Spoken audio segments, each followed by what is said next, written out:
Saudações, deuses e mortais.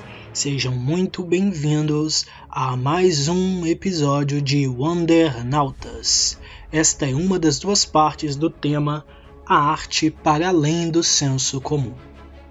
A gente vai estar discutindo e comparando algumas obras midiáticas, como a série Lovecraft Country, com o filme da Liga da Justiça por Zack Snyder de 2021 e o filme da Liga da Justiça de 2017 e algumas outras obras que de alguma forma nos levam a pensar sobre maturidade artística, quando uma obra é madura e quando não é, como a gente pode abstrair algo de senso crítico através daquilo que a gente assiste, se a gente deve sempre ver e assistir e consumir esses materiais com senso crítico, ou se tem alguma possibilidade de a gente conseguir às vezes também só consumir por entretenimento, o que a gente pode tirar disso, como o impacto da separação entre arte e artista vem para poder modificar as nossas experiências e as nossas visões a respeito de tudo isso. Acho que vai ser uma rica conversa, talvez seja um pouco complexa, mas espero que vocês ouvintes consigam absorver o máximo possível de informações, porque eu acho que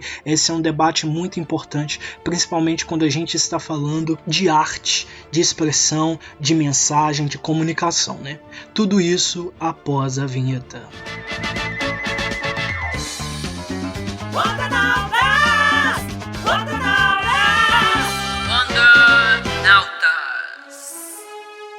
Após a introdução da nossa vinheta, né, eu venho aqui trazer os nossos dois convidados. O primeiro deles, conhecido como Adam, ou também o Israel Alisson, de 23 anos, do Rio de Janeiro e estudante. Seja bem-vindo. Opa, obrigado aí. Prazer estar participando aí. O nosso outro convidado é o Arthur Knight, de 26 anos, do Pará, formado em publicidade e propaganda e especializado em cinema e youtuber. Seja bem-vindo. Opa, obrigado pelo convite, eu que agradeço. A gente tá aqui pra te ajudar, né? Vamos ver o que dá, né? Vai dar legal, vai dar bom, se Deus quiser. A nossa primeira questão é o seguinte: qual a diferença entre pessoas que consomem produções culturais somente por lazer e quem consome com senso crítico? Eu vou falar, o senso crítico e por lazer está, ao meu ver, totalmente ligado à sua formação, ao seu plano de vida social, porque normalmente o senso crítico ele é desenvolvido através de estudos. Então você estuda, você pesquisa e você desenvolve o senso crítico. A partir do país que a gente que é muito desigual, então muitas pessoas tendem dificuldade a ter o senso crítico, muitos por não ter amparo de educação, seja de casa, seja de escolas. E as pessoas que têm um pouquinho a mais de condição, você pode prestar atenção que os pais colocam elas para fazerem músicas, para aprenderem outro idioma desde cedo, para lerem livros clássicos, e os pais vão controlando a educação para moldar um caráter do filho, o melhor caráter possível da pessoa que ela possa vir a se tornar. Não que os pais das pessoas com menos condições não façam isso, eles fazem. Só que dentro dos recursos e dentro do possível que eles têm, os seus recursos limitados. A pessoa que é rica provavelmente tem o Deus e o mundo para cuidar dos seus filhos. E o senso crítico está ligado a isso. E fora que tem aquele pessoal que não gosta de falar de senso crítico. Tipo, você tá falando de... Vamos dar um exemplo. Meu filme de super-herói não pode falar de política. Aí eu falo, por que não? Se todo quadrinho é politizado. Aí fala, estão querendo lacrar o meu quadrinho. Essa é muito, muito recente, cara. Um monte de nerd fala isso. Estão querendo lacração porque tem personagem negro demais, tem personagem LGBT demais, tem personagem trans demais. Eu queria que eles fossem, como eles eram da década de 60, sendo que a sociedade evolui a partir da década de 60. E dizer que não tem senso crítico, não é politizado os quadrinhos, é quem nunca pegou um quadrinho da vida. O Capitão América é super politizado, o Batman é super politizado, o próprio Superman, ele é um reflexo do que o sonho americano pode ser. Então esse negócio de ficar politizado ou não a pessoa não querer separar o conteúdo, a politização do conteúdo do entretenimento em si, acaba, às vezes, muito por causa da pessoa, de ela não querer ver aquilo que está sendo mostrado na sua frente, seja ele em filme, quadrinhos, livros ou qualquer outra mídia que a pessoa consuma. Então, eu concordo em parte com muito do que ele falou. E assim, pessoal que é crítico, mais, vamos botar assim, cinéfilo e tal, eles já têm uma noção melhor de cinema, de filme, de seja lá o que for, livro, quadrinhos. Eles são pessoas mais intelectuais nessa parte, têm mais conhecimento. Mas é como ele falou, a população, em sua maior parte, não tem todo esse conhecimento e às vezes nem quer, sabe? Às vezes tu só quer chegar em casa, sentar no sofá e ver um Velozes e Furiosos, filho. Você só quer ver explosão e é isso. Porque você já passou problema demais, você já lidou com seus problemas, você não tá com vontade de botar a cabeça pra pensar. Mas tem gente que, assim, prefere muito mais ver uma explosão, ver o super-herói meter na porrada, matando todo mundo na tela. Mas tem gente que tá ali falando, peraí, a mensagem que isso passa não tem nada a ver, como é que é isso? Meu super-herói favorito não tem essa essência, não mata a gente assim, de qualquer jeito, por qualquer motivo, e tá aí desse jeito, o que ele vai passar para as pessoas, qual é o exemplo, entendeu?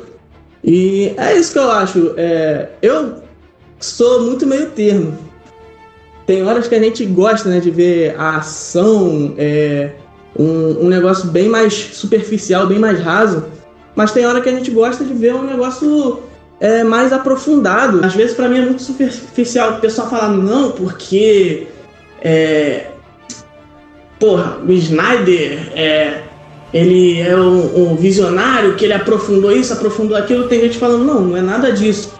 E às vezes tem gente que tá só ali falando, caraca, o visual do Batman tá muito foda. E eu gostei, pra mim o filme já valeu a pena só por causa dessa cena, entendeu? Eu sou muito meio termo nessa parada. Eu gosto de ver gosto de mergulhar numa obra e entender certas mensagens, mas não me aprofundar tanto. E sendo assim, aproveitar também ali que tá no raso.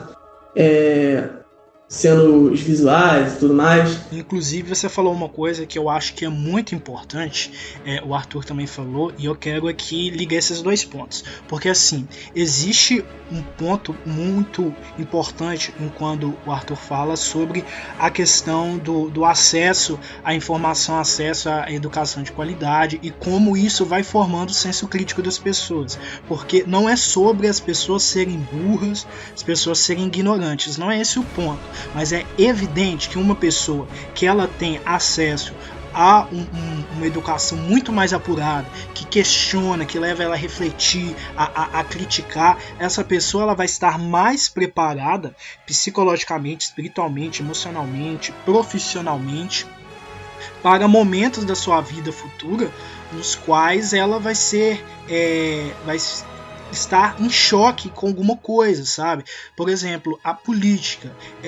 Eu acho interessante quando a gente está aqui falando e o Arthur cita que muita gente não quer ver política nos filmes de heróis ou nos quadrinhos, mas é impossível você separar a política desses conteúdos, porque é impossível você separar a política da sua vida. É possível você não se intrometer nesse assunto e não querer falar sobre isso, mas a política, o simples fato de você escolher estar em cima do muro é um ato político, sabe? É muito difícil você chegar e falar que uma pessoa está excluindo a política totalmente, porque as escolhas que você faz na sua vida e como essas escolhas levam a pessoas que estão no poder, e essas pessoas que estão no poder afetam a sua vida, é um ciclo e não tem como você escapar disso enquanto você estiver vivendo em sociedade.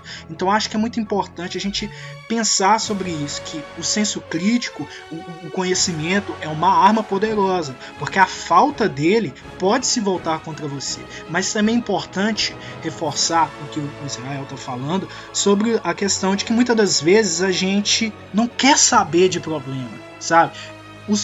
As pessoas da área de história. Inclusive eu tenho um professor atualmente, eu curso jornalismo, eu tenho um professor atualmente de história do mundo, que ele estava falando sobre as questões das contra-revoluções, e as contra-revoluções eram exatamente isso, era tanta proposta de pensamento, de quebra, de ruptura, de revolução, que muitas pessoas estavam cansadas, aí elas se aliavam à contra-revolução, que é o quê? Que é meio que uma resposta ao movimento de transformação. As pessoas que se cansam de tanta promessa, de tanta ruptura, de tanta bagunça, e às vezes elas só querem um pouco de paz, um pouco de descanso. E é muito errado, na minha opinião, tratar essas pessoas como se elas fossem covardes, porque às vezes a gente cansa mesmo. Eu mesmo falo, eu sou muito ativo em questão de movimentos sociais e de causas, inclusive o próprio podcast é muito sobre isso, né, que eu estou constantemente falando sobre temas que são importantes, como a intolerância religiosa, a questão LGBT, a questão da mulher, de gênero, etc, porque tudo isso se entrelaça com tudo que a gente está falando sobre cultura pop. Só que tem momentos que cansa, e eu fico cansado, e eu falo, putz, mas que canseira. Às vezes eu só quero ler um quadrinho bem bobo, que não acrescente nada, ficar jogando papo fora umas 2 horas com alguém, falando um monte de bobagem aleatória, sabe? Descansar, porque é muito desgastante você estar constantemente na batalha, constantemente enfrentando as coisas, e problematizando, e pensando, e refletindo, e assumindo meio que aquela postura de ensinar, porque a gente tem que lembrar também que não é uma questão de achar que você é arrogante, você entender que você pode ensinar alguma coisa para as pessoas, mas tem momentos também que você não quer nem ensinar nem ser ensinado, você só quer ficar quieto no seu canto, descansar e relaxar. Isso não significa que você esqueceu das coisas em que você acredita, e por isso que eu acho importante o Israel falar sobre isso, porque não é só porque uma pessoa, por exemplo, eu consumo muito quadrinhos com pensamento crítico e tal, mas às vezes eu quero ligar a televisão, assistir um Big Brother Brasil e ver o povo discutindo por causa de arroz e feijão. E o que isso elimina o meu outro lado, sabe? Acho que é importante as pessoas se lembrarem que seres humanos, eles são multifacetados. Você não é ou uma coisa ou outra, você é uma coisa e outra. Então por isso que quando uma pessoa quer só ler um quadrinho, só fica de boa, quer só assistir um filme aleatório, que só tem explosão e loucura e tal, ele tem todo o direito. A questão que começa a ser problemática é quando as pessoas acham que é só isso o que é o conteúdo, né? Que só isso representa, e que só isso é suficiente. Porque quando voltando um pouco para a questão da contra-revolução, claro que a gente não vai imergir em questões históricas, porque não é exatamente essa pauta aqui, mas a partir do momento que você só quer sossego, você não quer mudança, não quer transformação nenhuma, você começa a criar um mundo alternativo para você que não existe. Por exemplo, essas pessoas que estão sempre falando que agora tem ditadura gay, tem a ditadura da transformação de personagens brancos e negros, umas coisas assim, como se o mundo nunca tivesse tido essa necessidade dessas vozes tendo espaço, como se fosse uma coisa extremamente recente, insignificante, essas pessoas que eram minorias e que ainda são minorias em questão de direitos, exigirem o seu espaço. Uma coisa é você querer descansar, ficar na boa, não se preocupar com nada, mas entender que existem pautas importantes que precisam ser atendidas e que às vezes você não quer se preocupar com isso naquele momento, naquele dia, naquela semana, mas elas existem e você não as nega. E outra coisa é você passar a sua vida consumindo coisas artificiais, esquecendo que existem pautas importantes e achando que todo mundo que tenta ser diferente, que tenta fazer a diferença, que tenta transformar alguma coisa, é simplesmente militante de Twitter que só quer lacrar, entendeu? Existe uma grande diferença nesses aspectos. Assim como eu fiz um tema recentemente do podcast sobre essa questão da militância, se ela é coletiva, se ela é individual, e a gente chegou ao ponto de que ela é coletiva, assim como existem pessoas que só levantam causas sociais na internet para pagar de desconstruído, mas nem entendem a significância disso, existem também as pessoas que estão lutando por essas causas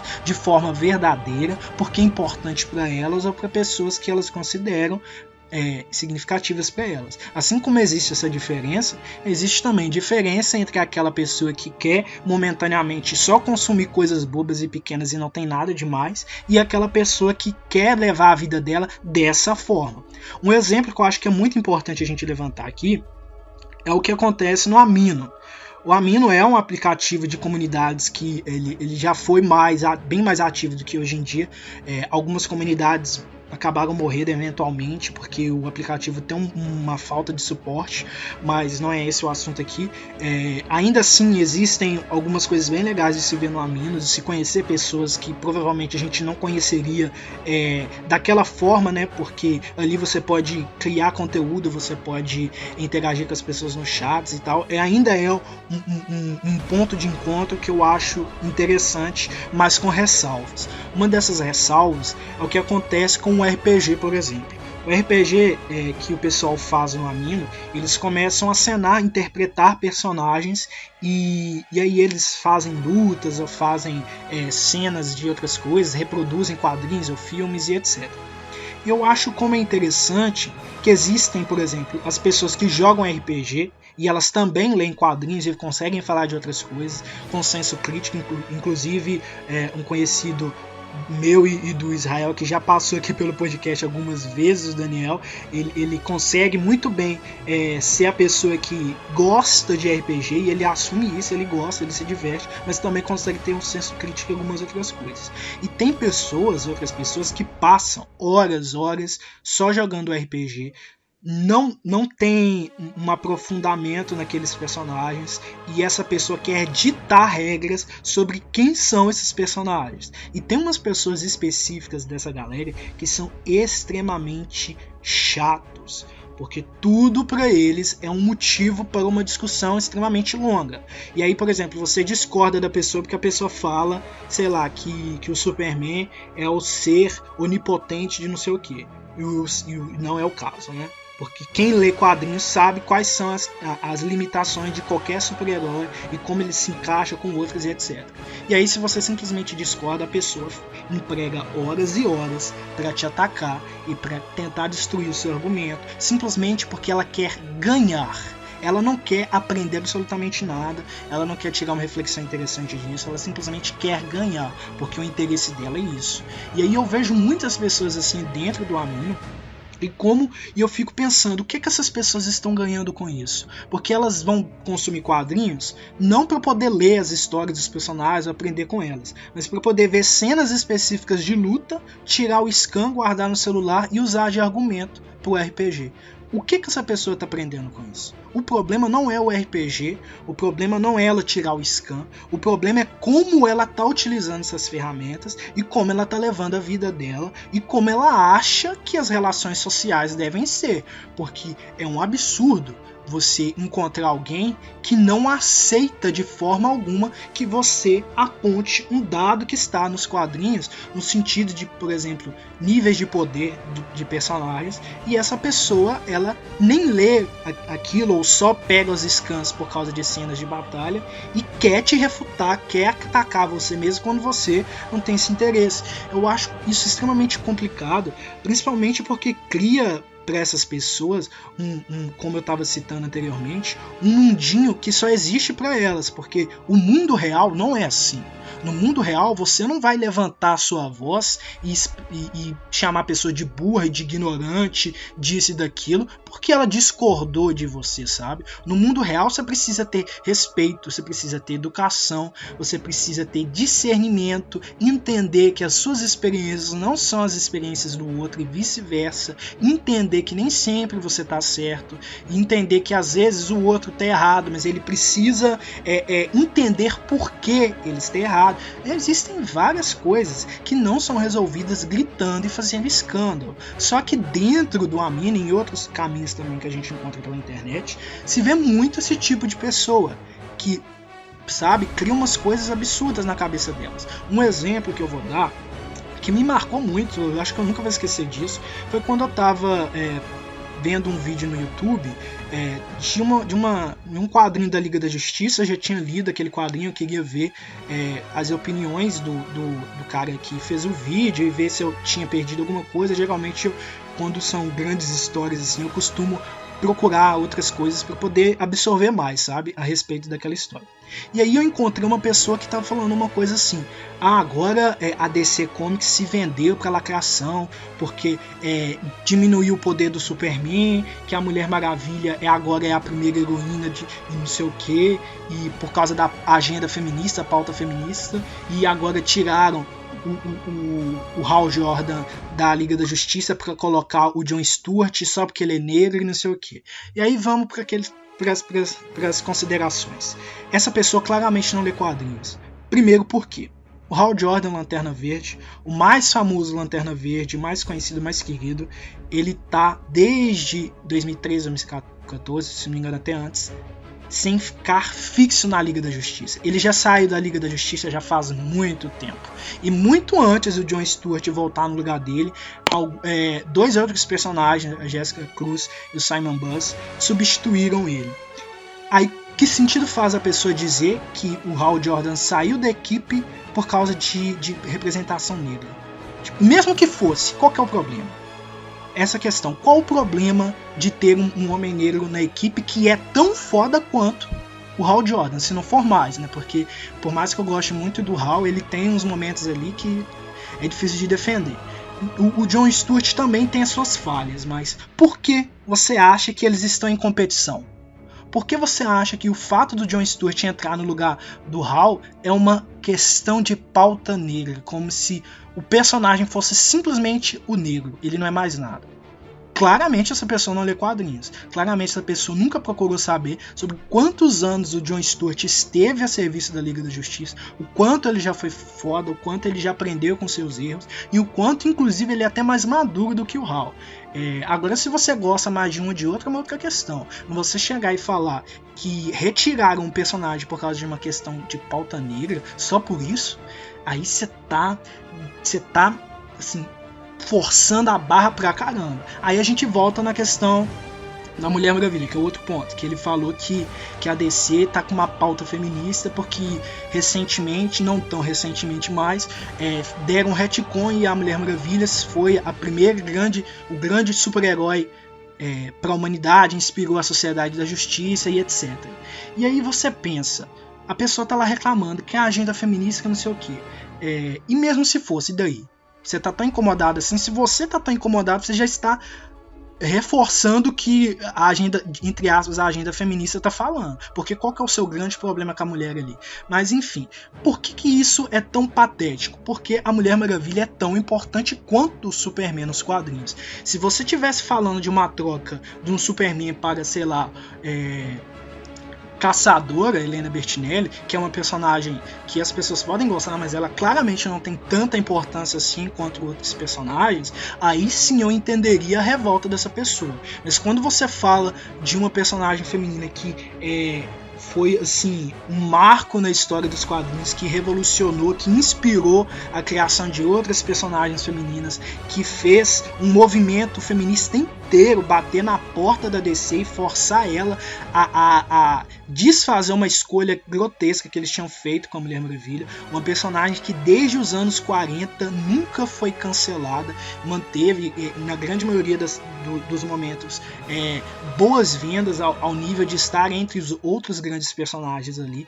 E aí você vem me dizer que essa personagem não tem o mesmo peso do Superman, não pode ser a pessoa que inspira os outros heróis, quando ela tem toda essa importância, quando ela fala justamente sobre uma questão de se doar e de inspirar as pessoas, porque querendo ou não a gente tem que lembrar também o que cada personagem representa. O Superman, por mais que ele tenha aquela coisa da esperança, ele é um personagem que não abarca tantas questões de minorias quanto a Mulher Maravilha abarca, por exemplo. E aí quando você lê lá o quadrinho que mostra quando ela apareceu pela primeira vez, ela foi vista pelo Alan Scott, que é o fundador da Sociedade da Justiça, que é um homem gay, e na época ele não assumia, depois ele abriu isso diretamente. É só você pensar um pouco. Você acha mesmo que o Superman ia inspirar aquele cara que não aceitava quem ele era, da mesma forma que a Mulher Maravilha, que saiu de um mundo em que as pessoas não questionavam sexualidade, gênero, raça, etc. E saiu desse mundo, se doou por um mundo que não merecia ela, e estava ali dizendo que todo mundo pode ser quem você é. É só você pensar um pouco.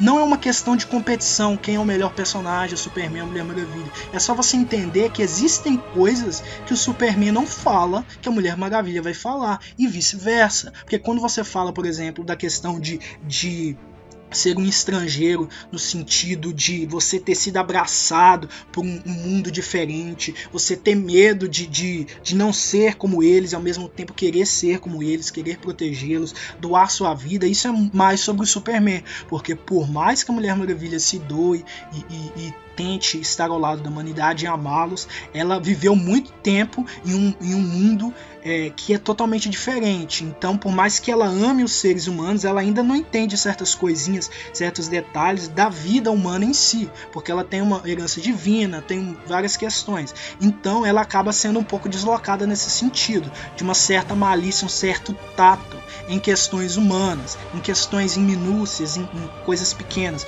coisas que o Superman entende melhor, porque ele nasceu e veio para esse mundo, não tem tantas experiências do seu mundo natal e está aqui como se fosse um ser humano com superpoderes, mas um ser humano, enquanto a Mulher Maravilha é como se fosse uma deusa que veio de um mundo perfeito para estar entre os humanos. Então são personagens diferentes. Por que você acha que eles têm que competir? Se você lê os quadrinhos, você lê sobre a Mulher Maravilha, lê sobre o Superman, você entende como os dois acabam completando uma mensagem muito legal, como ambos são necessários, ambos são importantes, e que não tem que ter uma rivalidade.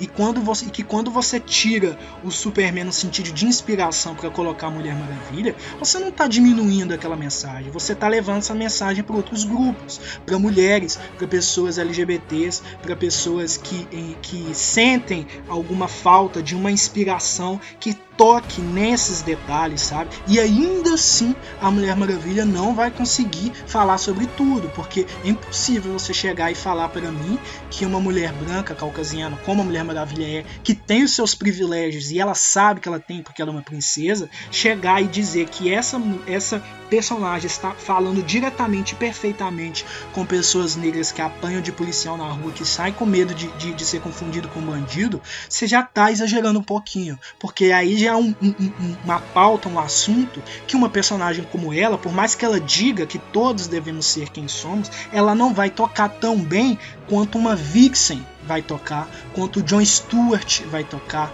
quanto a Núbia vai tocar, sabe? Então a gente tem diversidade de assuntos e de questões. Então, voltando ao que eu estava falando sobre o comentário desse cara, é muito complicado a gente pensar no quanto essas pessoas não leem esses quadrinhos, não entendem esses personagens, veem coisas super rasas e elas querem falar como se elas entendessem. E elas querem culpabilizar a necessidade de causas, a necessidade de movimentos, como se esse fosse o problema. O problema não é isso, o problema é a ignorância dessa pessoa e a arrogância dela de dizer que entende sobre uma coisa que ela não entende. Esse é o problema. Não tem nenhum problema se você gosta de jogar RPG e você só gosta disso, não gosta de ler quadrinho, não gosta de fazer nada diferente na sua vida, você só quer jogar RPG. Não tem nenhum problema se você faz isso, se você assume isso. Se você fala, olha, eu não leio quadrinhos, eu não entendo nada desses personagens, foda-se pra isso, eu vou jogar aqui meus turnozinhos, minhas lutinhas aqui, e é isso que eu quero. Tá ótimo, porque você tá usando o seu tempo com sinceridade, você tá sendo quem você é. Agora, você chegar e falar que você é um super entendedor dos quadrinhos, que você tem o direito de julgar os personagens, de julgar o gosto das outras pessoas por causa de 8 horas por dia que você doa para RPG, ou porque você só fica vendo vídeo no YouTube de pessoas avulsas, aleatórias, e acha que ver um vídeo sobre HQ é o mesmo que ler a HQ, aí já começa a complicar, porque aí você começa a criar uma série de coisas e de ignorâncias e de problemas que são justamente aquilo que essas causas sociais estão criticando. Então, eu falei bastante aqui, mas eu acho que a recomendação que fica para esse tipo de pessoa é parar de querer ir para onde não é o seu lugar, sabe? Porque quando, por exemplo, muita gente critica a questão do pronome neutro, por exemplo. Até mesmo no Amino tem muita gente que tem uma dificuldade, às vezes faz piada com isso, mas o pronome neutro é sobre o quê? É sobre você que está reclamando ou sobre a outra pessoa? Se é sobre a outra pessoa, por que é você que está afirmando ou desafirmando coisas? Se você não gosta, simplesmente não mexa com isso, entende? Agora, se você está lidando com uma pessoa que ela pede para ser tratada daquela forma, é o seu direito e dever entender isso e respeitar ela da forma que ela quer, né? Independente de como é, sabe? Não é uma questão de a pessoa, agora eu quero ser chamada de cadeira. Não é isso, porque tem umas pessoas que vão para uns outros níveis. Mas é simplesmente uma pessoa que passou por N experiências, N vivências, e ela se sente mais confortável de determinada forma, e você não sabe nem a metade dessa história para poder julgar, para poder ficar fazendo textão na internet contra, para poder ficar falando se você não sabe sobre aquilo, sabe? Se você não entende, não quer entender, fica no seu canto. Não é seu direito ir invadir o espaço do outro e falar mil e uma coisas como se você fosse o dono da razão e da verdade absoluta, sabe? É sobre esse tipo de coisa que eu acho que é importante a gente entender. Que tem lugares, que tem posições e experiências, não só sobre essas questões de causa social, mas questão de tudo. Que tem esses lugares que não tem como a gente ter acesso, e tá tudo bem se a gente admite que a gente não tem.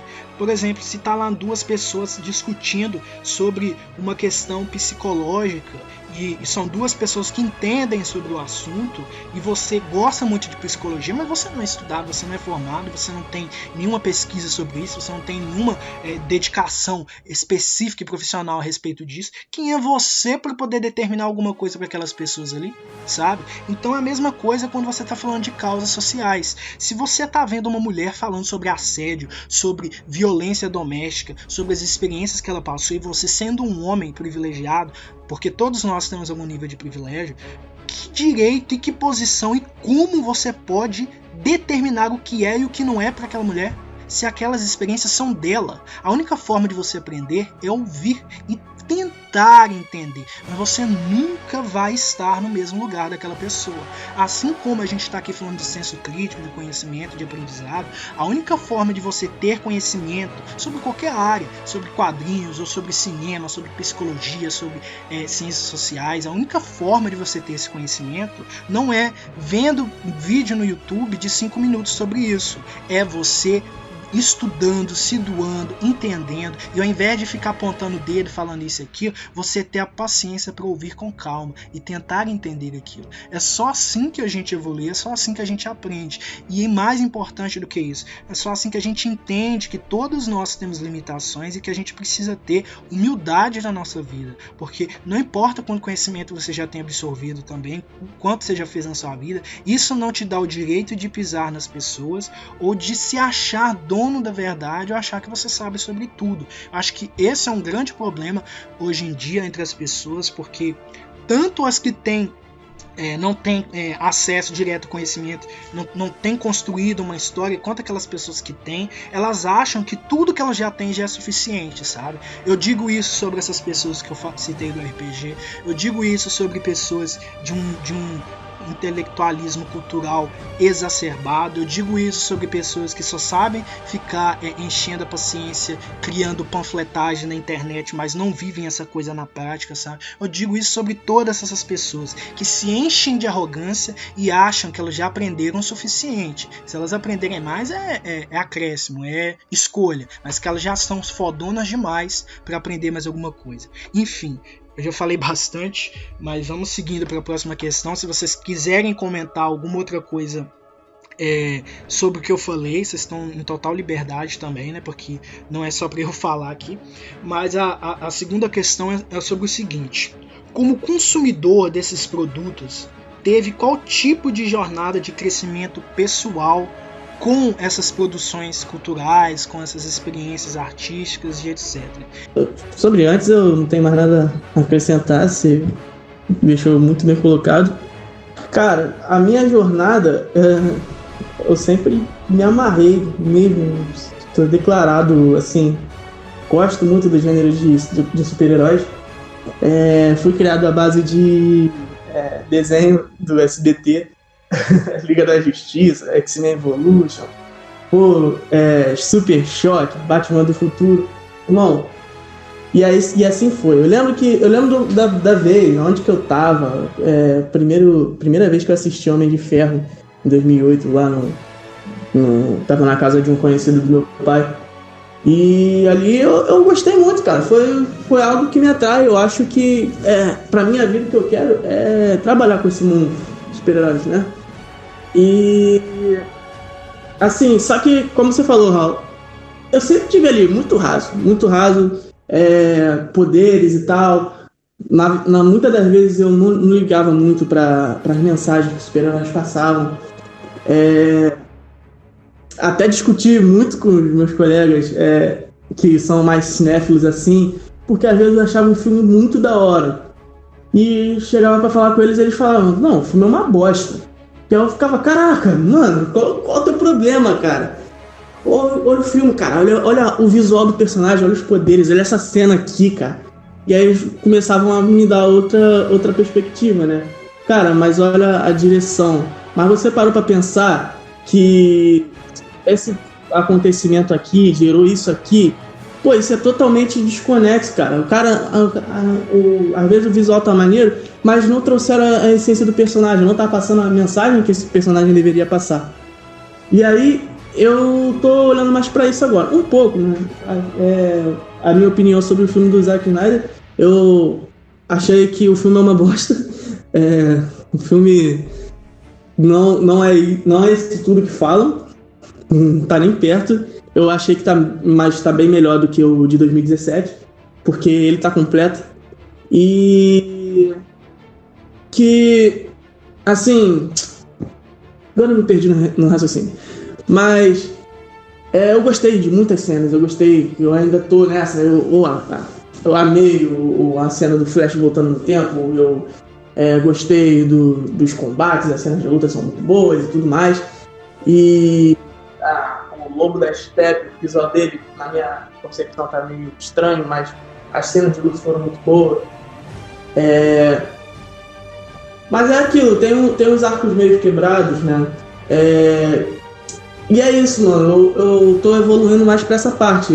A minha evolução é essa.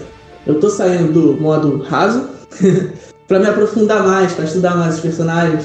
Um personagem que eu gosto muito é o Adão Negro, por isso que me chamam de Adam. E ele é um personagem, tipo, cara, ele não é ele, apesar dele ter sido considerado, tá entre os top 20 vilões dos tempos, né? Ele não chega a ser vilão. Ele é um cara que tem um senso de justiça, só que é antigo. E eu acho muito bom isso. Foi o personagem que eu mais me aprofundei. Sendo que, você vê, ele não passa uma mensagem tão boa assim. Como eu falei, eu quero muito trabalhar com esse mundo, né? Seja em qual parte for, sendo roteirista, sendo desenhista, sendo efeitos visuais. Eu tô tentando formando em jogos, porque eu quero estar em alguma mídia e lançar algum gênero de super-herói, e até mais pra frente vou divulgar sobre o projeto meu. E foi isso, cara. Os super-heróis, o gênero de super-herói, ele teve muita influência assim, na minha vida. E foi aos poucos, né? Demorou, mas eu fui pegando algumas mensagens, como do Superman, da esperança, sobre ele ser essa pessoa que chega num lugar e ele dá aquele primeiro passo de fé, né? Pô, gente, é isso aqui, ó. Eu sou um cara totalmente diferente, mas eu tô aqui junto com vocês e quero tá junto, quero somar. E aí, ser bem aceitado e tal. Uma situação parecida aconteceu comigo na minha vida. Bom, a minha experiência, assim, como quadrinhos, eu sempre li quadrinhos desde que eu me entendo por gente. Eu comprava muito na banca. Eu me lembro que o meu primeiro quadrinho que eu comprei era do Homem-Aranha, cara. Com toda criança tem uma identificação imediata com o Homem-Aranha. E eu, como sou nasci no final dos anos 90, no meio dos anos 90, temos cresci com aquela animação meio horrível do Homem-Aranha em 3D, se vocês sabem qual é. É muito ruim. Mas já passava muito o Homem-Aranha em si, o fato do Homem-Aranha, o poder e responsabilidade. Desde aquela época lá, ele já passava essa mensagem e era muito legal, porque tipo, o Homem-Aranha ele queria ter a vida trivial dele, de um garoto que só quer chamar o crush dele da escola pra ir no cinema, velho. Ele só quer fazer isso, mas ele tem o poder de ele receber uns dons, seja por mal ou por bem, mas ele se sente na obrigação de contribuir para a sociedade usando esses dons. E isso é muito emblemático, essa formação do Homem-Aranha. Assim como ele falou, também cresci assistindo os desenhos do SBT, como o Batman Beyond, que é o Batman do futuro, que é maravilhoso. Eu amo cyberpunk, o gênero cyberpunk. É o subgênero favorito para mim na literatura, junto com o Western, que é o filme de cowboy. Eu amo a animação do Batman do futuro. O Liga da Justiça, eu gosto bastante da Liga da Justiça, apesar de eu crescer e for assistir, tipo, tem uns episódios que são meio... não passam... são meio errados hoje em dia, quando se compara a relação de tempo. E o Super Choque, pra mim, é maravilhoso, cara. O Super Choque, eu entrei em contato com uma coisa porque era algo que eu não me via representado. Primeiro, porque eu sou um cara branco, descendente de europeu, privilegiado, e estava vendo um super-herói negro diferente, de diferente cultura, mas era tão parecido comigo, de jeito que quebrou essa barreira de mim quando criança, quebrou essa barreira da aparência, porque as pessoas falam, não sei o que, não tem identificação, não tem representatividade. A pessoa que está falando isso é porque se sente representado o tempo inteiro em tela. Então é preciso abrir espaço para que todo mundo possa se sentir, nossa, um dia eu posso ser igual a esse cara. E eu nunca vou me esquecer dos 2 episódios que eu me lembro do Super Choque. O primeiro é o que faz até um paralelo com a famosa tragédia de Columbine, que os estudantes que tinham a vida de merda sofriam bullying, apanhavam, eram escorraçados por serem gays e etc. A vida deles foi desgraçada no ensino médio, e eles, como forma de retaliação, fizeram um cerco e mataram todas as pessoas que fizeram mal a eles. Isso foi um negócio que chocou o mundo. E tem um episódio do Super Choque que não chega a ser tão pesado, que é aquele famoso episódio daquele moleque que sofre bullying, cara. Aquele moleque que sofre bullying, que apanha, que até o Virgil e me esqueci o nome lá do parceiro dele lá, o Gear, eu me esqueci o nome dele, tentam ajudar ele, mas só que a vida dele tá tão ruim, né, o psicológico dele tá tão quebrado, que ele leva uma arma pra escola. E para poder confrontar aqueles caras que, por serem maiores, mais atléticos, mais fortes, transformar a vida deles no inferno. E acaba assim, no final, ele acaba sem querer atirando no próprio amigo, que era o Gear. Ele atira na perna do Gear sem querer. Então, tipo, é pra te ver, às vezes, a gente se colocar no lugar da pessoa que, tipo, tá vendo, cara, a gente não sabe o que essa pessoa tá fazendo. Então a gente tira certas brincadeiras, certas coisas, comportamentos com certos tipos de pessoas, e a gente não tem muito a vivência daquela pessoa. Então, tipo, às vezes, nossa, aquela pessoa parecia tão calminha, porque ela sofreu e fez isso? Você não sabe quanto tempo ela aguentou, quanto tempo de besteira ela aguentou, seja ela nas diversas causas, seja ela por ser gay, seja ela por ser um excluído ou não pertencer àquele lugar, por ser negro, estrangeiro. Você não sabe o peso que ela carregou para chegar naquele ápice e ela estourar. E esses desenhos, principalmente o desenho do Super Choque em si, que quebrou essa barreira de eu, como pessoa branca, gostar pra caralho de um super-herói negro, e me identificar com ele no fato de termos personalidades parecidas, Assim como os desenhos do Homem-Aranha, que passavam o negócio de poder e responsabilidade. E os meus contatos com os quadrinhos, eu sempre comprei quadrinhos e eu gostava muito do... Cara, pra ser sincero, eu, quando era criança, eu gostava de tudo que era ligado a demônio. Eu adorava o visual.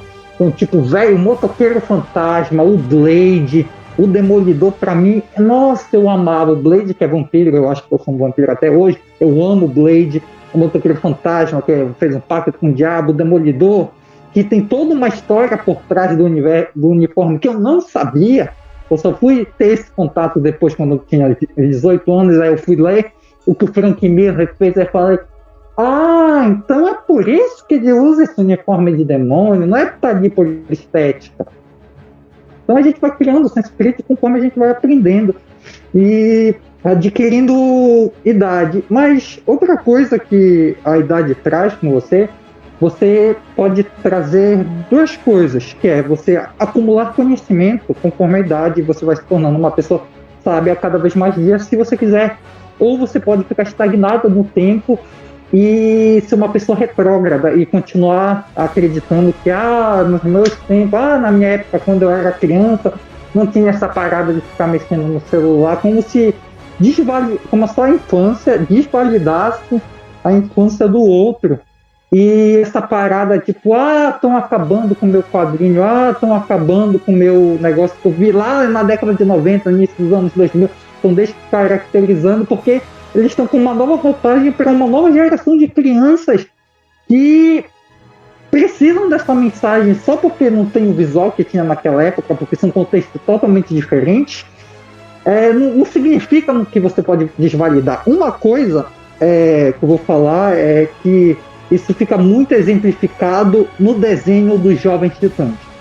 Como nós três aqui crescemos no início dos anos 2000, todos nós vimos os Jovens Titãs com aquela música abertura japonesa maravilhosa, e vários desses nerds criticam os Jovens Titãs atual por eles serem infantilizados, por ter um desenho mais cartunesco, só que eles nunca pararam para assistir um episódio. Eu maratonei todos os episódios de Teen Titans Go no Netflix e devo afirmar que ele é melhor do que o que a gente cresceu assistindo, que o pessoal tanto protege, as mensagens, o jeito de contar, o jeito de trabalhar certos temas para um público infantil é bem melhor do que como era trabalhado nos Jovens Titãs, só que o pessoal leva pro visual infantilizado e desce o cacete como mataram meus Jovens Titãs. Aí, por favor, não tem condição. Então, basicamente é isso, né? Eu tento aprender conforme o tempo, e a minha paixão mesmo foi cinema. Desde cara, eu peguei assistindo os filmes de western, o cowboy com meu pai. Foi aí que eu comecei a pegar gosto pelo cinema. Desde criança eu já tinha gosto por cinema, eu já queria entender como é que de onde ele tirou essa ideia, por que ele fez esse movimento de câmera. Isso foi algo meu, até porque eu tive uma educação, eu sempre estudei em escola particular, o meu pai, quando era vivo, ele era de classe média alta, então ele tinha condições financeiras para me educar, então ele falava, olha meu filho, você está vendo esse filme? Mas olha, além dessa cena violenta e tudo mais, nossa, é gráfico, é bonito, ele está querendo te dizer isso, isso e isso. Então meu pai, ele sempre me guiou na minha infância e adolescência, dando esse toque, falava, olha, esses quadrinhos aí, esses teus jogos de videogame, principalmente jogos de videogame, que não era algo que ele não entendia direito. Aí um dia ele parou para assistir e entender e jogar videogame. O jogo era, se eu não me engano, o Red Dead Redemption 1. Aí ele estava, que é sobre cowboy, o papai também amava cowboy, e ele falou, olha meu filho, essa cena aconteceu porque dado ao contexto da época e tudo mais, então tipo, eu tive um outro olhar sobre aquele jogo que eu queria só ser um cowboy e prender bandido no Velho Oeste, sei lá, com 15 anos de idade. Então, com essa idade, ele me mostrou um outro olhar, uma outra ótica sobre um contexto todo que estava envolvendo aquela parada que eu jamais ia ter. Isso a pessoa vai adquirindo com o tempo, como eu disse, se ela quiser. Ela não pode ficar estagnada, tipo, claro que eu só quero jogar videogame para me extravasar, tudo bem. Eu também faço isso várias vezes. Eu jogo Naruto online aqui direto quando eu tô explorado. Só que tem que sempre analisar a proposta e aquilo foi feito com a proposta que aquilo que se propõe a fazer. Então, tenta se permitir um pouquinho, mesmo que você não queira, tipo, não quero ver hoje, não estou cansado, eu quero só jogar aqui, ponto, mas, tipo, quando a obra te oferece algo mais, talvez, sei lá, no outro dia, quando você tiver um pouco mais de paciência, tente se aprofundar mais, porque às vezes aquilo tem mensagens tão bonitas, principalmente, eu vou falar aqui, na mídia dos quadrinhos que era desvalorizada no início dos anos 2000, mas agora está em alta, mas eu queria falar um pouco da mídia do videogame, que ainda é muito desvalorizada nesse sentido de arte, como artes, ele é muito desvalorizado e eu queria trazer um pouco, olha, vem pra cá, o videogame, tenta entender um pouco que aqui também tem histórias legais, aqui também tem histórias bacanas. É bom, basicamente é isso, né? Eu tento aprender a cada dia, o máximo que der, né? Porque eu também não sou um robô. Mas, então é isso. O que uma obra precisa para ser madura? Uma obra precisa falar sobre temas maduros. Uma obra precisa saber como falar sobre esses temas. Uma obra precisa fazer com que tudo se encaixe, saber passar uma mensagem, saber como passar o que ela propôs passar. Eu acho que, assim, uma obra, para ser madura, ela precisa saber falar sobre o trabalho. É o que eu falei antes. Não é só, nossa, essa obra aqui, nós vamos tratar sobre um assunto tão grande, tão complexo, que não sei o que, mas, na verdade, é algo mais raso, entendeu? Você tem que saber se aprofundar. Um exemplo disso é o que a gente vai falar daqui a pouco, né, Raul? Sobre a série do Lovecraft. Com que certeza. Tem umas mensagens bem maneiras, fala de uma forma tão coisa sobre o racismo, e não é que nem, sei lá, mais uma vez tocando aqui no assunto, o Snyder Cut, que nossa, vamos falar sobre as dificuldades do Batman, do Superman, olha como é trevoso, olha o que está acontecendo, a pandemia, não sei o que, o fim do mundo. Só que, na verdade, eles falaram de um assunto de uma forma rasa, como se fosse profunda, né? E Lovecraft Country é bem mais colorido, não tem aquela palheta toda coisa, e se aprofunda bem mais nos personagens. Tipo, eu amo o Atticus, que é um personagem que não é necessariamente o herói da história, embora seja o protagonista. Não é necessariamente um herói. Ele tem todos os erros dele, falhas, mas atitudes bem questionáveis até. E o que revela mais sobre ele, fala sobre os traumas dele, sobre a Letty também. A Letty também é a mesma coisa, eu gosto muito desses personagens. Outra também que eu gosto é a Jinhá. O que faz uma obra ser madura é o pessoal, as pessoas tendem a ter maturidade conforme envelhecemos. Então, vamos pegar um exemplo. O que é ser maduro? Ser adulto é ser maduro ou ser criança é imaturo? Então as pessoas têm essa relação com a idade de você é maturo por coisas que acontecem quando você é adulto. Tipo, você fuma, nossa, isso é maduro, você bebe cerveja, você paga suas contas, isso se torna uma pessoa madura. E na verdade não é isso, né? Que as pessoas têm de que colocar na cabeça que maturidade são todos os estados e tipos de escolhas que a gente tem e suas consequências e como nós lidamos com as consequências das nossas próprias atitudes. Então, maturidade, por menos assim, vamos falar lá na frente, não é exatamente colocar e falar falar de tema, meu Deus, como eu sou triste, como eu sou infeliz, como eu tenho que carregar o peso do mundo nas costas, falando do filme do Zack Snyder. Que eu vou pegar aqui para falar um filme da Disney Plus, que eu acho que é maravilhoso, que é uma nova animação de princesa da Disney, que é Raya e o Último Dragão, uma animação de princesa da Disney, e consegue ser muito, muito, muito mais madura do que a versão para 18 anos da Liga da Justiça. Ela consegue ser muito mais madura, com bem menos tempo de tela. É um filme de 1h30, a animação da Disney, e o Zack Snyder tem 4 horas para fazer aquilo, 1h30, e ela te passa uma mensagem de que, principalmente, o filme é uma metáfora para o momento de pandemia que nós vivemos, e fala muito sobre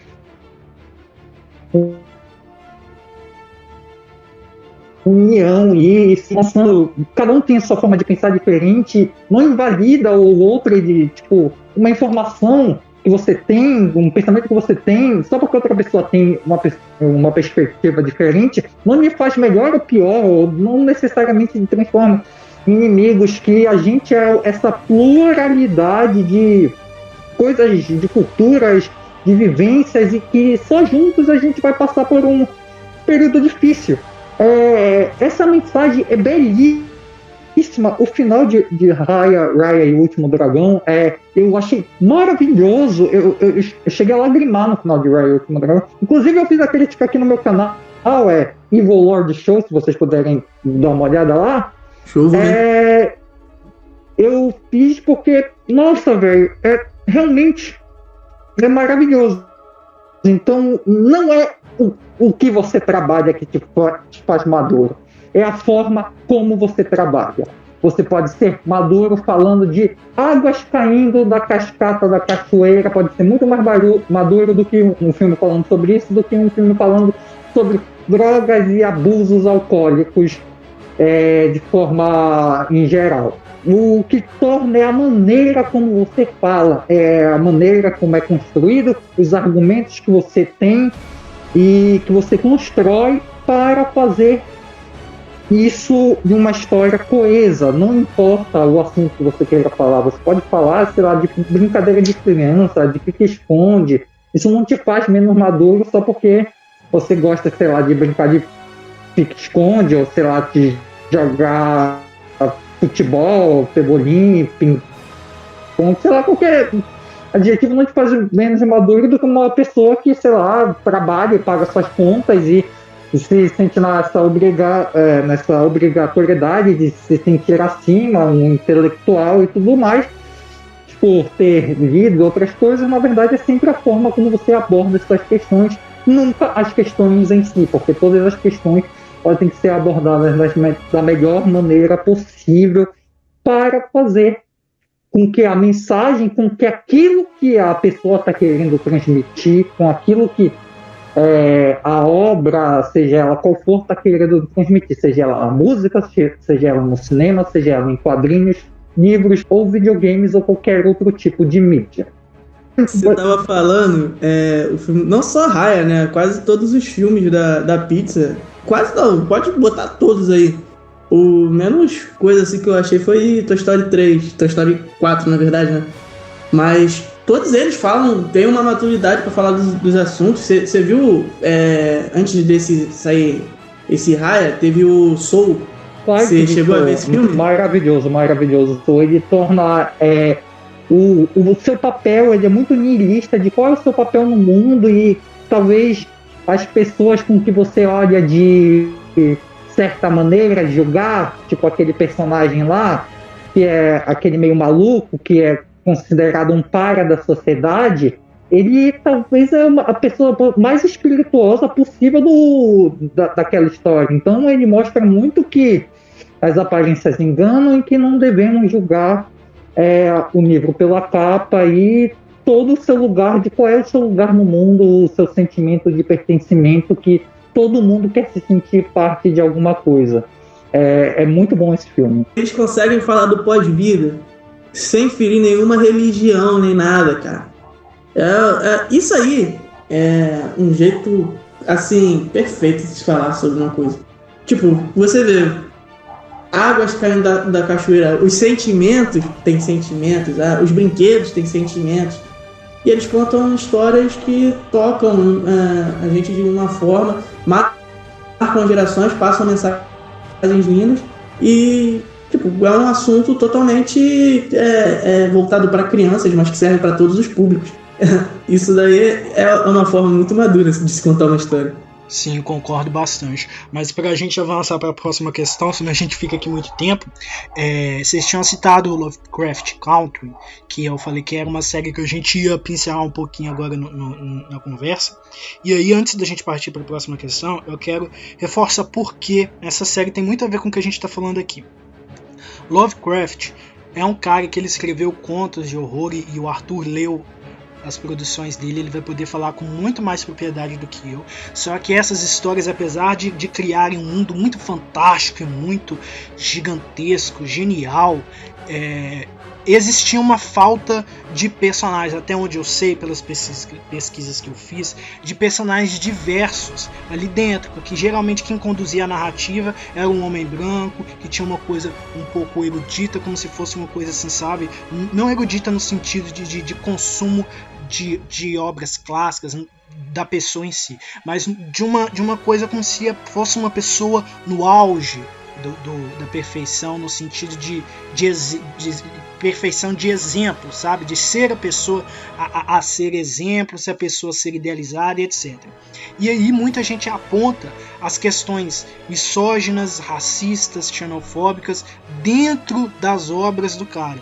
E aí quando você vê o Lovecraft Country, que é uma série baseada em um livro recente, eu não lembro agora o ano, em um livro recente que pega essa mitologia e combina com elementos de causas sociais e personagens que são diferentes daqueles que protagonizavam as histórias de Lovecraft. Aí esse livro ele dá uma nova pegada e um novo sentido para essas histórias que estão sendo contadas ali. E aí você vê um mundo muito complexo, com mitologias complexas, com criaturas complexas, combinado a assuntos que são considerados maduros. E aí você pensa, não, mas é por ter esses debates que uma obra é madura.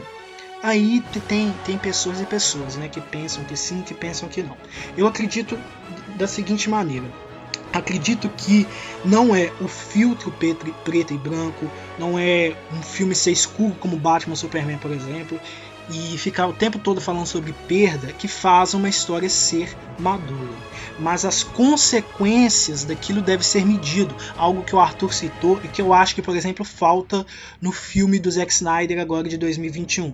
O corte de diretor do Liga da Justiça de 2017, porque parece que as consequências não existem. Os heróis chegam lá destruindo tudo, matando as pessoas e não se paga para refletir nas consequências disso. As ações são feitas por serem feitas, porque o mundo vai ser destruído, porque isso e aquilo vai acontecer, mas e as consequências dos pormenores, sabe? E os detalhes, e o motivo daquilo estar acontecendo. Isso é ser maduro. Você pegar um personagem que é muito hilário, ele é irreverente, ele tem muito alto astral, bem humorado, mas pega esse personagem e consegue transicionar ele desse momento para temas sérios e importantes. Isso é ser maduro, sabe? Acho que um dos maiores exemplos disso é a Arlequina, que a Arlequina é uma personagem que na grande maioria das vezes nos quadrinhos ela está em histórias bobas, sutis, mas bobas não no sentido que não são merecedoras de serem lidas, elas são, mas é para aquele tipo de público que a gente estava comentando um pouco antes com a fala de Israel, que às vezes a pessoa não quer pensar em coisas complexas demais, só quer se divertir, rir um pouco. A personagem é muito divertida. Eu já li alguns quadrinhos dela e realmente é uma comédia genuína, pelo menos quando o roteirista é bom e sabe lidar com ela. É um negócio que diverte mesmo. Só que quando é necessário dar um pulo adiante e falar de coisas mais relevantes, mais densas, a personagem consegue. É uma transição muito interessante, com quem sabe fazer essa transição, é claro. A personagem tem esse potencial porque ela tem uma carga dramática anterior a tudo que ela está fazendo ali. Só que não precisa o tempo todo da personagem ficar falando que ela sofreu isso, que ela sofreu aquilo, que ela é marcada por isso, que ela é marcada por aquilo, e não precisa ficar batendo nessa tecla o tempo todo. Ela consegue ir do colorido pro insano, pro reflexivo, de uma forma muito interessante. Por isso que é uma das personagens que eu mais gosto dentro da DC Comics.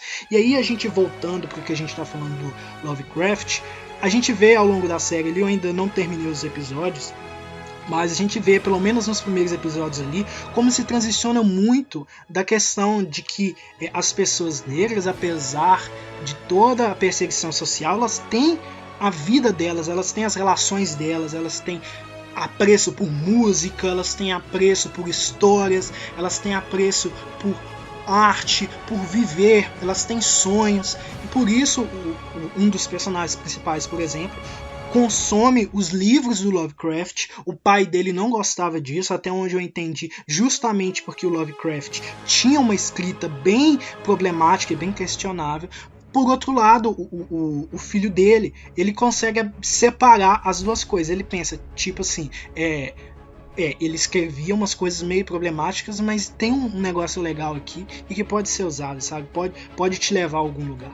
Então eu acho que são questões que a gente tem que pensar e refletir sobre quais os métodos que as histórias também utilizam para passar suas mensagens, quais mensagens estão sendo passadas também. Eu acho que também outra coisa que é importante é a gente entender o tempo, o recorte histórico, temporal, no qual aquela história, aquela obra está inserida, porque se você pega um filme ou um quadrinho de 60 anos atrás, ele vai ter sido escrito, produzido de uma forma totalmente diferente de como é feita as obras de hoje em dia, porque hoje a gente discute mais sobre certas questões, a gente entende mais a urgência e a necessidade de certas questões. Então acho que tudo isso tem que ser levado em conta, e maturidade, acredito eu, está também sobre isso, sobre entender que algumas coisas precisam de uma releitura, precisam de uma adaptada, como as coisas do Lovecraft, por exemplo. O fato dele ter todas aquelas coisas problemáticas não desacredita tudo de interessante que aquele mundo fez, mas talvez seja legal sim pegar tudo que teve de bom, jogar o que tinha de ruim fora e modificar, transformar, renovar de alguma maneira, como a série faz, por exemplo. Pois então, meu caro ouvinte, a gente vai estar dividindo a nossa conversa aqui neste exato ponto. Ainda tem muita coisa para você ouvir no próximo episódio. Espero que já tenha gostado de tudo que você conseguiu absorver até aqui. E antes da gente partir para o nosso momento recomendação, eu te peço para me seguir no Instagram, @MaiconSenju, ou no Twitter, @Epifanio_Maicon. Você também me encontra na DC Comics, a comunidade do Amino, como líder agente principal. Agora vamos para o nosso momento recomendação. O momento recomendação de hoje é para a história Estágio Futuro, Monstro do Pântano, escrita por Han V, com a arte de Mike Perkins, lançada em 2021. A história é o seguinte: após uma drástica mudança na Terra, o equilíbrio entre vida humana e vegetal tombou e o verde prevaleceu. Os seres humanos se tornaram raros e criaturas vegetais dominaram o planeta, mas o monstro do pântano está em busca dos poucos homens e mulheres que ainda existem. O Avatar do Verde é como um pai para essas criaturas, mas ao mesmo tempo, o mesmo parece não ser capaz de evitar sua busca pelos resquícios da humanidade. O equilíbrio poderá ser restaurado ou chegará o momento em que o monstro do pântano terá de fazer uma escolha definitiva.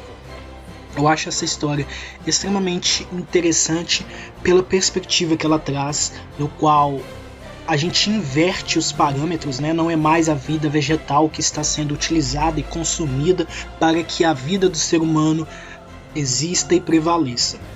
E quando a gente está aqui discutindo tanto sobre o perigo de símbolos heróicos que são distorcidos e levados para algo mais sangrento, quando a gente está discutindo aqui sobre a questão de pessoas que produzem bons materiais, muitas das vezes tendo por trás comportamentos agressivos, absurdos e inaceitáveis, quando a gente está falando aqui do perigo de consumir apenas coisas pela perspectiva do senso comum e deixar de ter um senso crítico. Quando a gente está falando de tudo isso, a gente também está falando do quão perigoso é se o ser humano deixar de prestar atenção no que deve dar atenção, como a nossa própria natureza, o nosso planeta, as nossas vidas, né? Quão perigoso é quando a gente começa a sempre querer mais e mais, quando a gente se deixa levar pela violência, pela ganância, pela ambição, quando a gente deixa de pensar em nós mesmos, na nossa comunidade, em tudo ao nosso redor, por uma perspectiva de uma visão crítica, observadora e analítica, né? É uma história curta com apenas 2 edições e eu acho que se encaixa aqui no que eu quero propor com esse episódio, que é a reflexão, o pensamento de que às vezes a gente está ferindo o outro, só que o outro não nos escuta porque ele tem um diálogo diferente, quando a gente às vezes pensa as coisas de uma forma que talvez o outro não tenha vivências e experiências para pensar daquela forma. Muitas das vezes a gente acaba tomando atitudes, decisões e escolhas que levam à nossa própria ruína, não é? Então é isso, espero que tenham curtido o episódio e a recomendação de hoje e que a glória de Gaia esteja com vocês.